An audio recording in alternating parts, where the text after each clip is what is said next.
Hi guys, and welcome to another edition of the Fairyland Tales segment of some magical story time.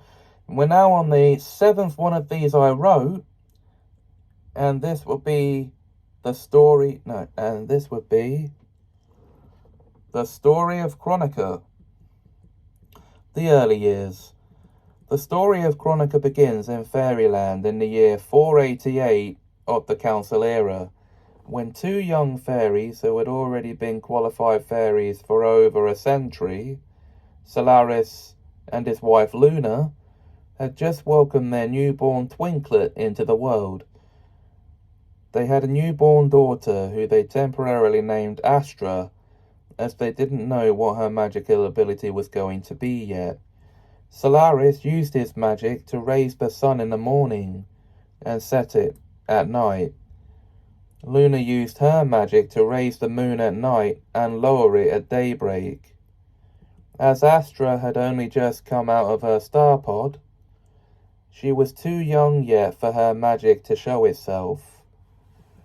After a year of not showing any signs of magical ability, Astra finally started to develop some magic, but she was only a year old.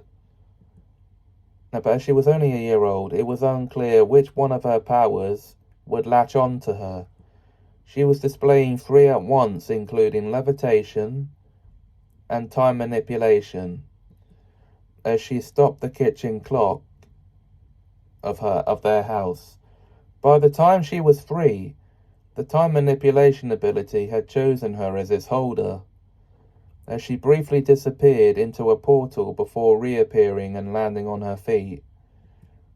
"I got my power!" she said excitedly. Luna picked her up. "Yes, Chronica, but you need to be careful with it," she told her. Chronica smiled up at her. "I like that name," she said. Now that Chronica had her magical ability, she had earned herself an official name, which she was happy with.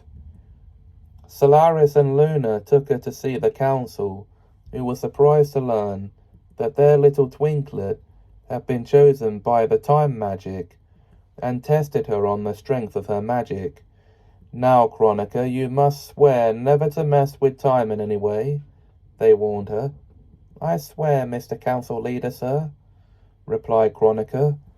As the years passed, Chronica started learning to hone and control her magic, so it wouldn't take her over. By the time she'd graduated fairy school, she was ready for a part-time job in Fairyland, which was easy, as she was hired by the council as their time guard to keep the time flowing consistently, which she did, as per her magic. Within the next 10 years, this was assigned as her full-time job, which she accepted and started monitoring history to check that nothing had been changed.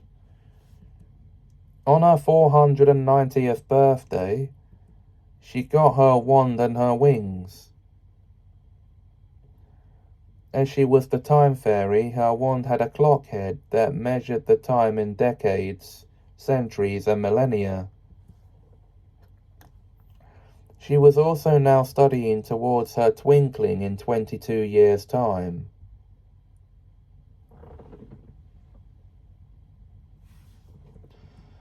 Twinkling and first mission. Chronica had waited 512 years for this day, and it was finally here.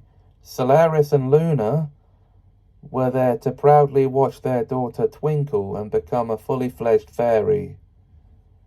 She was standing before the council as they asked her a series of questions to determine her worthiness of the confirmation into the Fairyland community.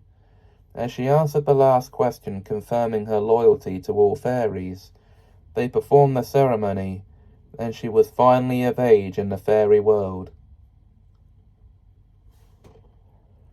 While this was going on, two of her neighbors, Sirius and Starla, had just had a little twinklet named Illyria, and yes, that was her official name, as this was modern Fairyland. She was very pleased for them, and thought Illyria was the cutest little twinklet she'd ever seen. 4 years later, she was summoned by the council for her mission briefing, as they were sending her out into the human world. She was to be located in medieval England in the year 1325, as a monitor to observe the happenings, only intervening when she noticed any illegal changes starting to happen. After swearing she'd only reveal herself in such an emergency, she magically transformed into a medieval woman and stepped through their portal into the time period where she blended in very well, without arousing suspicion of any form of magic. She kept a watchful eye on the landscape from her watchtower for the next year and a half, without any disruptions taking place. She was in the second year of her mission.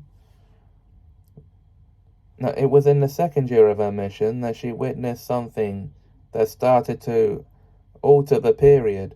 Someone turned up with medication to cure a cold a child had come down with. Knowing the child was supposed to die from this illness, she acted on the emergency by revealing her true form to stop the mysterious traveller from reaching the child with the medication. She got there just as he arrived and stopped him. "Excuse me, young man, can I see some identification?" she demanded. The traveller showed her his ID card. "Maxwell Swan, born 1976? She questioned. "That's right," replied Max. "You were born in the 20th century? She asked him. "Yes, ma'am," replied Max. "What year are you from?" she asked. "I'm here from the year 2020, replied Max. "You're visiting from the 21st century? She demanded. "Yes," replied Max. "And you were going to interfere with this sick young boy's death by giving him these cold and flu pills from your era?" she demanded. "I was going to save his life," replied Max. "I cannot allow you to commit such an act," she scolded. "Why not?" asked Max. 3 reasons come to mind. The first of which is I'm Chronica the Time Fairy, on a mission from my council to protect history from being tampered with. The second of which is that boy in there is supposed to lose his life to that illness. And the last of which is by bringing medication back in time from the future to give to the child, you are seriously breaching the laws of time, and by extension that section of the fairy code," she scolded. "But I'm not a fairy," replied Max. "No, but as a human breaking the code, you fall subject to that section of said code," she scolded. She confiscated Max's time machine, along with the pills, sending him to the fairy council before placing a magical bubble around him. "What are you doing?" he asked. "Maxwell Swan, as a representative of the fairies, I'm arresting you for the attempted alteration of history in 14th century, on top of meddling with time by way of that machine of yours."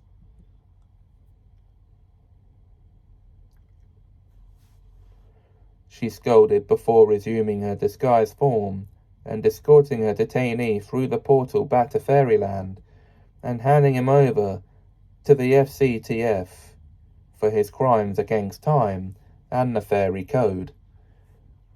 "That's him taken care of," she sighed with relief, before reporting her discovery to the council, who thanked her for the report and commended her for catching such a dangerous criminal. She then donned her colonial American disguise and stepped through the next portal to America in the 1700s to continue her mission in a different time and place on Earth.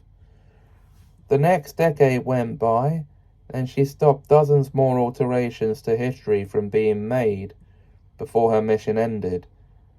After over a decade, she returned home for her congratulatory address and much needed rest. Working for the Fairy Code Task Force. 2 years later, Chronica was keeping time consistent in Fairyland. As Chronica was keeping time consistent in Fairyland, she was summoned by the Fairy Code Task Force and offered a spot on the team, which she graciously accepted. And as per her magic, she was appointed Fairyland's own agent of time, meaning from then on, any time-related mission would be given to her by Chief Fluttercatch.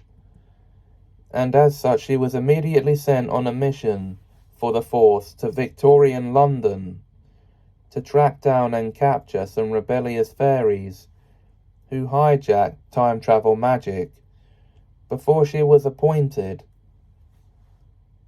So, disguised as a Victorian civilian, she stepped through the portal to London 1835, to begin hunting down those naughty fairies. It wasn't long before she saw them with human husbands and hybrid children. Detecting this as a major breach of the fairy code, she revealed herself to them and arrested them all on the charges of falling in love with, marrying, and crossbreeding with humans, which all fell under the category of breaking the most important section of the fairy code, which had forbidden any fairy to fall in love with, marry, and have children with humans. This meant all of these fairies were subject to the death penalty when she brought them in for their crimes. She resumed her civilian form, apologized to their husbands for the inconvenience, and escorted her prisoners back to Fairyland, wiping the men's memories clean of the incident. Upon returning home, she quickly donned her police uniform and marched her detainees into the station, where they were booked for their crimes and properly charged before being stripped of their magic and jailed. They were sentenced to death 3 days later by dusting, meaning they were burnt into stardust and disposed of. The final days. As Chronica reached middle age for fairies at the age of 1024, she decided to leave the TCTF to pursue her own life instead of working for either the council or the task force, but she was unable to find another job. Until after 5 years of this, she accepted one last mission from the council. She was dispatched to monitor the Salem witch trials for 2 years. There should be a 10-year period. She did this quite successfully without either running into trouble herself or having to keep history consistent. That was until another time traveler appeared from the future and tried to rescue a woman from being drowned, but she stopped him, convincing him not to interfere without having to reveal herself. Before she went home, he witnessed her being shoved off a cliff for witchcraft, revealing her true form to save her life, before fluttering over to watch him disappear. She resumed her human civilian form before changing the clothes for Victorian attire and moved on to London 1852, where she met and began helping Simon Keynes, a young man, to move into his new home, but showed no signs of interest in him.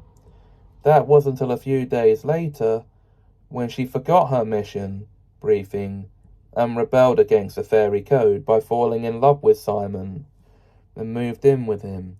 They lived together happily for a year, and in December 1853 she became pregnant with their first child. It was the birth of their half-blood son Milton in September 1854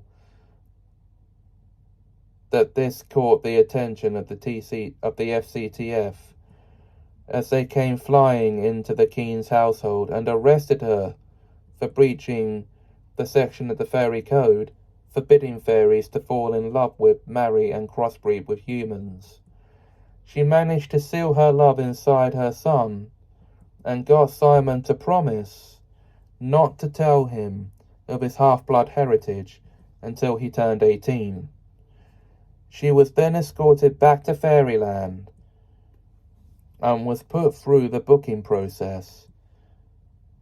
She was then reviewed because of her profile and her previous work for both the Force and the Council. After that, she spent 4 years in prison before having the death penalty passed on her, and promptly being executed by the draining of her magic, and then being burnt into stardust. And that was the story of Chronica.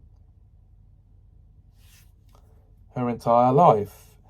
The next of these stories returns to the main storyline, but that won't be for a while yet. Until then, thanks for watching,